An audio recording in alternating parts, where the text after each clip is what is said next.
boys and girls, this is Wild Man Willis, and I'm doing something different for my reviews. I know a lot of people are talking about horror remakes and saying there's nothing original and most of them are bad and horrible and they're taken away from the original movie. Well, you always had the original movie and you can go back and see those original movies. But I'm showing my picks of some of my all-time favorite horror remakes. Well, I'm going to do some honorable mentions at first. First, I am going to pick Piranha 3D, which is kind of cool. This is 3 double D, but I was lazy and wasn't trying to find the other box, but this box, I like this one better anyway, so this is pretty good, action-packed, a lot of blood and guts. This is the second one, of course, but the second one is more cartoony than anything else.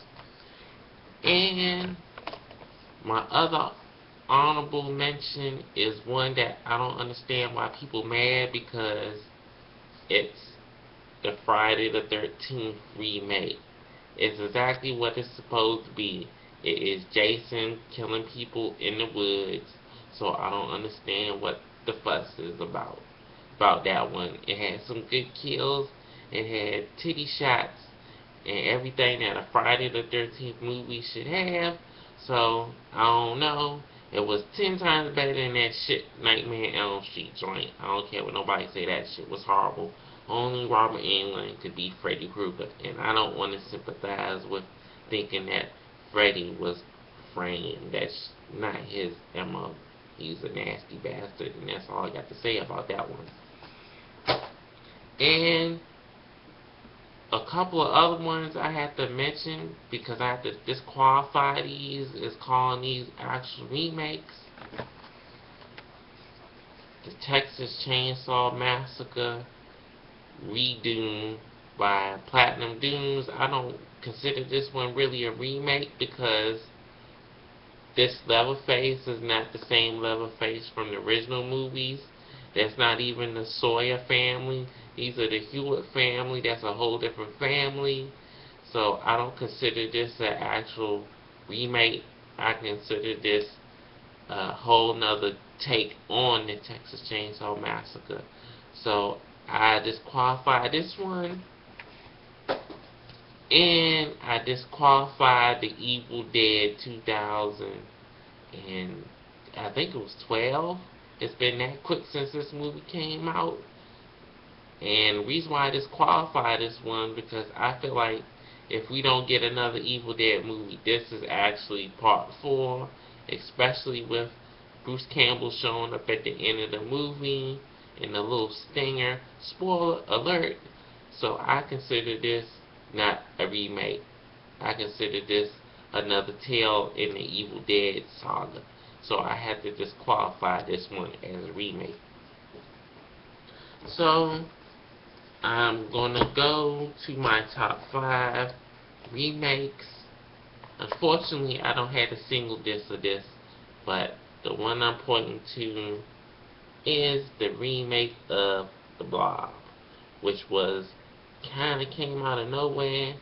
It actually made the movie scary, and it was gory, and one of the movies that didn't hardly use any CG. It was stop motion, and they killed kids in this movie, so it was cool.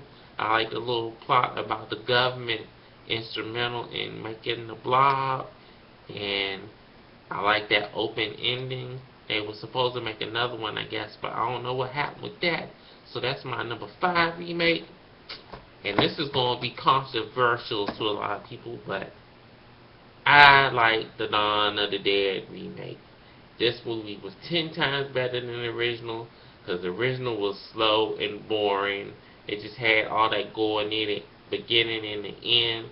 It was just a bunch of talking in the middle of the movie, and that pie throwing in faces zombie mess with the biker gang and stuff, that really blew me. And I didn't really care too much for the original. But you can't get mad at me because I do own the original, the Ultimate Edition DVD. So you can't say that I don't own the original movie. So bad for anybody that get mad at me for saying that I don't like the Dawn of the Dead original, because I like the remake better. I still own it. So, and one of the first 3D movies to come out before Avatar actually is My Bloody Valentine 3D. This joint was just awesome. I wish they had made a part 2. Lionsgate, I don't understand why they didn't make a part 2 of this. They could have made a killing. This movie was just excellent. The gore, and this is good 3D when it comes to actual horror movies, because they got shit thrown out at you. And the plot twist was kind of cool in the movie. So I say anybody that has doubt on this one, watch this. And because of this remake, we got a good Blu-ray edition of the original My Bloody Valentine. And be afraid. Be very, very, very afraid. Cronenberg's The Fly remake with Jeff Goldblum. He didn't really need that much makeup to look like a fly because he already had it in the eyes, I say. But this is one of the best special effects movies, practical, in the last 30 years to me. I don't think nothing will top this when it comes to practical. But maybe the movie that I pick next is kind of pinnacle of practical effects, and I always will remember for that. But this one came in a close second with one of the best remakes of all time to me in my eyes. This movie still holds up, but my number one is The Thing. John Carpenter's The Thing. This movie was a flop when it first came out, but when it got on video, that was the end of that. And everybody enjoys this movie.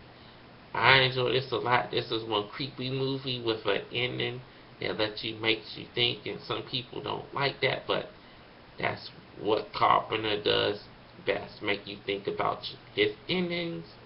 So I suggest everybody that's a horror fan or a sci-fi fan own The Thing, and maybe look at that.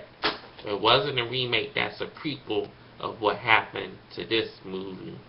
I say look at that one, and that's it. This is my horror remakes review. And check me on Terror Troop, and my Twitter page, Nasty Will DC. See you later. Bye.